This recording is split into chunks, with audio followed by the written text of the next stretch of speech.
Hi everyone, Heather Paris here. I wanted to talk to you today about transitioning between two homes. How to make the transition smoother between mom's house and dad's house and make it far easier on the kids. So one of the things that you can do to make the transition easier is to allow them some time to decompress when they come home from the other parent's house. Everyone needs this. When we come home from work or a long day or whatever, we need some time to just sit and relax and decompress.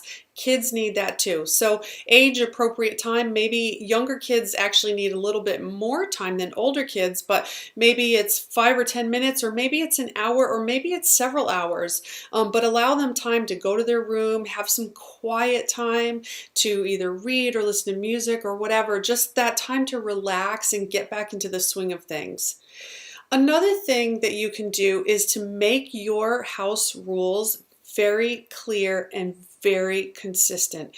That way, when the child comes home, and this is especially good for younger children, when the child comes home, they know exactly what to do. They've already got into a routine. So when they come home, maybe they unpack their backpack or go to their room and check their mail. I don't know, lots of different things.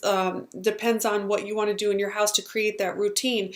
I know for me, when Madison used to return home, I'd give her some time to play with her toys in her room, and then we'd have dinner, and then we'd have book reading time, and then it was bedtime after that, but it was always the same. So that routine, be clear and consistent about the rules and the routine so that they know that stability is there when they come home. Another thing that you can do is to give them their own room, or at least their own space in each home. So again, they're not on visitation. I say that so that everyone easily understands what I'm talking about. But when they're on visitation, they're actually just at their other home. They're at their other home with their other parent. So both places need to be homes so that they don't feel like visitors or guests with their parent. So make sure that they have a space that they can go to, a room or a space where they can go and have some private time if they need it, and have clothes available at both places too. Now, a lot of kids will want to pack a bag and bring their things with them, their favorite sweatshirts or whatever they want. But if they forget something, you don't want them to feel like they're going without, or you don't want to have to run over to the other parent's house to pick things up. So make sure that there's clothes available at both homes so that they have their things. Another thing is, don't prevent them from bringing their things back and forth in between the homes. It's their stuff. You bring your things home from work, you bring your cell phone and your whatever you've got with you, your briefcase, your forms, your pencils, your pens, whatever your stuff is, you bring back and forth with you. They want to bring their valuable things too. So sometimes I've heard parents saying, I bought that for you, that stays in this house. You can't bring it over to dad's house or whatever. And the fact is if you bought it for the child, then it's the child's. And they might actually be bringing it because it's like a little security blanket and maybe it makes them feel closer to you. Or maybe they just like it. But don't prevent them from bringing their stuff. Now, let natural consequences come into play. So if they forget their favorite thing, their iPod or whatever, over at their mom's house, you don't have to go over and get it. That's a natural consequence, that they have to wait until the next time before they can get it. Now, you can go get it if you want to, but you don't feel like you have to, because that's a good natural consequence. Another thing is to be pleasant when you do the drop off and the pickup with the other parent. You know, I pick up my kids and drop off my kids at a neutral zone. We actually meet at a McDonald's because we live about 3 hours apart. So we each drive halfway and we meet. There's a McDonald's there. And it's always very pleasant. Hi, how are you? And we talk about what time the pickup is on Sundays. And that's it. And we leave.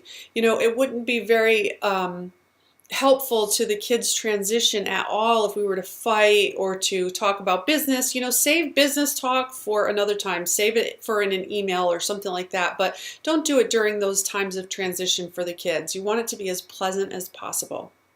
Oh, if your kids are little, you might ask the other parent first if they are okay with this, but you might record a video or a CD, an audio CD or something, of you reading one of your child's favorite books or singing a lullaby or something like that. Sometimes the going to the other parent's house can be scary if the kids are really, really little. They might not want to leave mommy's side or daddy's side, or whichever the case may be.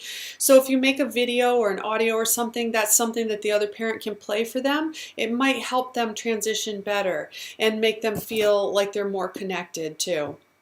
So another thing that you can do is to allow the kids to call the other parent if they want to, but don't force them to.